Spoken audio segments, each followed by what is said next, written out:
Hey y'all, welcome back to Texas Family Life. Today I'm going to show you 3 more meals that we have that do not include any meat. We are Catholic, so on Fridays we don't eat meat.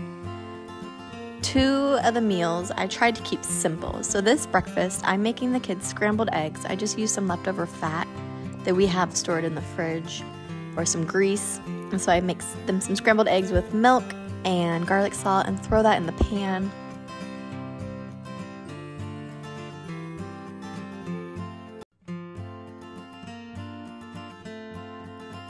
And I'm huge on using leftovers, so this morning I was going to mix some cream cheese with some peach puree I had stored up from summer.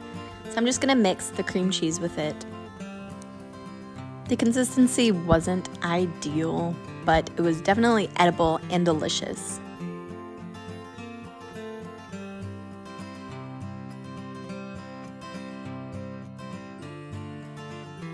For a little bit of sweetness, I did go ahead and add some honey. So this is just cream cheese, honey, and fresh peaches.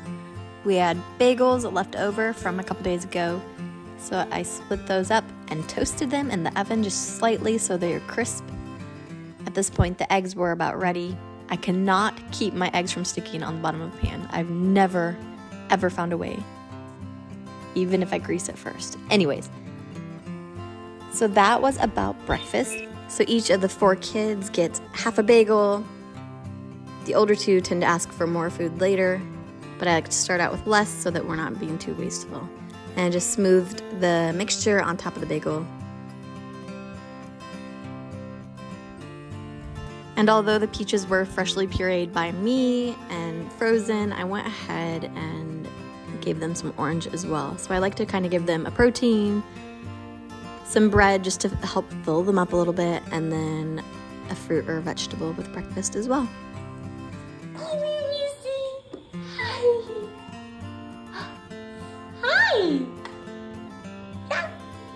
Oh, what a big girl.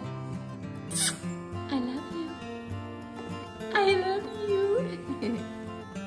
So now it's time for lunch, and of course, things don't stop just because the baby needs to be held. I could have gotten my carrier out, but I didn't at this point. I'm making some zucchini bread. I'll link the recipe below, but we had a couple zucchinis laying around that just really needed to be used. So I went ahead and took those out and decided that that would be a great side lunch. The recipe I found the kids have loved. I made it once before and they have been asking for it for a long time. So far I've done some butter, sugar, salt, eggs. I'm going to add as well cinnamon, baking soda, and some walnuts. Oh, and vanilla. I put vanilla in everything. It seriously makes a difference. Like when I'm baking, I can tell, oh no, I forgot the vanilla, because it really, really makes the difference.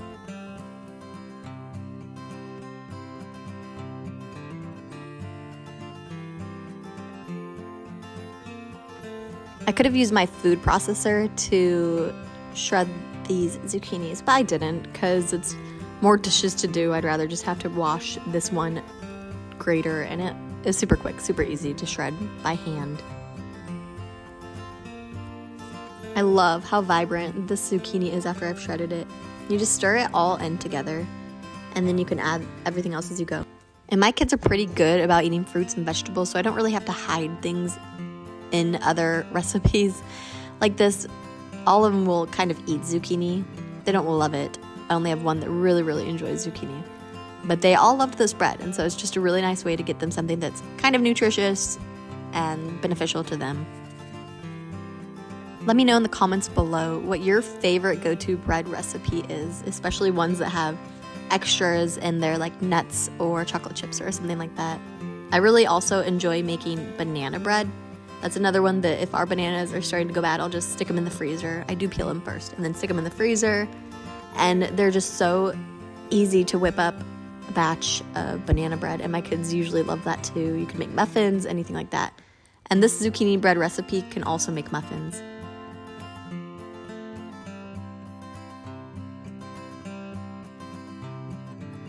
And this recipe will make you 2 loaves. So I go ahead and make both and stick 1 loaf in the freezer. It stays pretty well, up to at least 3 months. So it's a good idea to stick that aside. We go through it pretty quickly. if I do keep both loaves out, they'd be gone within 2 days easily because the kids just love it so much. It's such a treat. Like I said, I added some walnuts to this recipe. I do think it called for it, but you could use pecans, you could use pretty much any nut you have on hand, and it'd still be absolutely delicious. Next is time just to grease the bottoms and sides of the bread pans. Yes, I know how sad my bread pans look. They get a lot of use, a lot of love, but they still work just fine. So I'm rubbing this one down with butter and kind of showing my daughter how to do it. She wanted to help out, so she's gonna do the next one.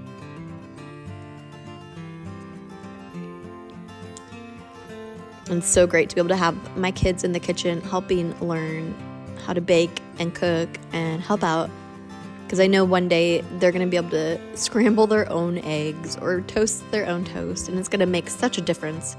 But until then, it's fun to be able to take the time just to teach them, even though it's not the easiest or the most convenient. They truly thrive from learning from mama. So you just evenly disperse the mixture in 2 pans. You don't even have to spread it out or anything like that. You just leave it like that and it melts down into the perfect bread shape.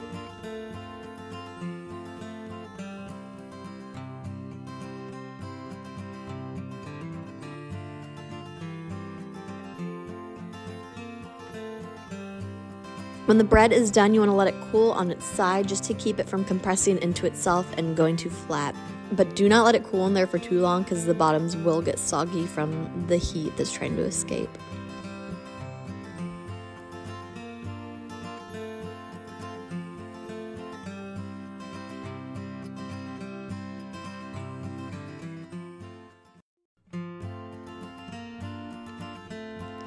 So along with the zucchini bread, I'm going to go ahead and give the girls and Owen some cheese.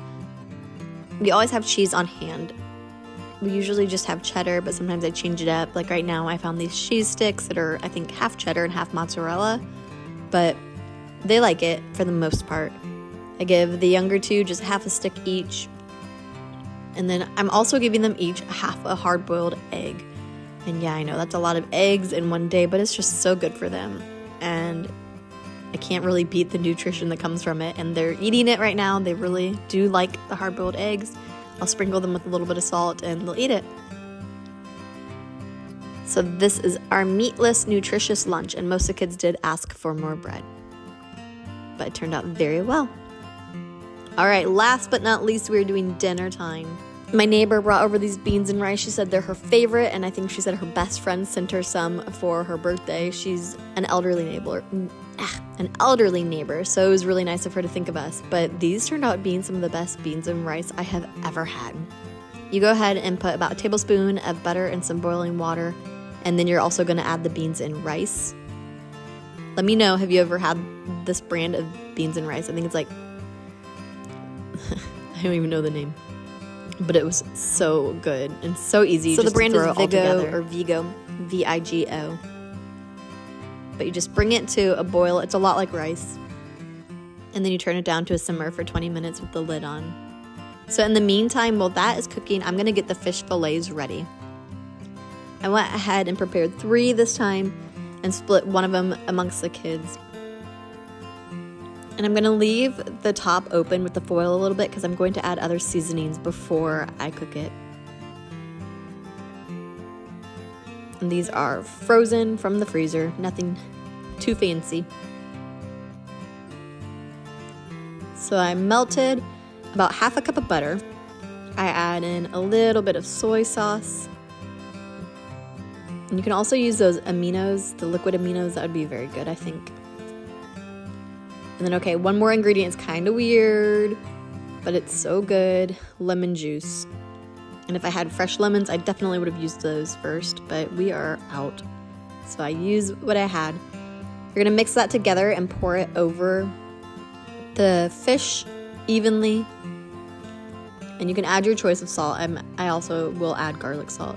Now, I was never a big fish fan, like ever, but I really enjoy this. I think the lemon helps cover up the taste of the fish. And of course, butter never hurts. Just pour it evenly over, and then you're gonna bake it in the oven at about 400, 450.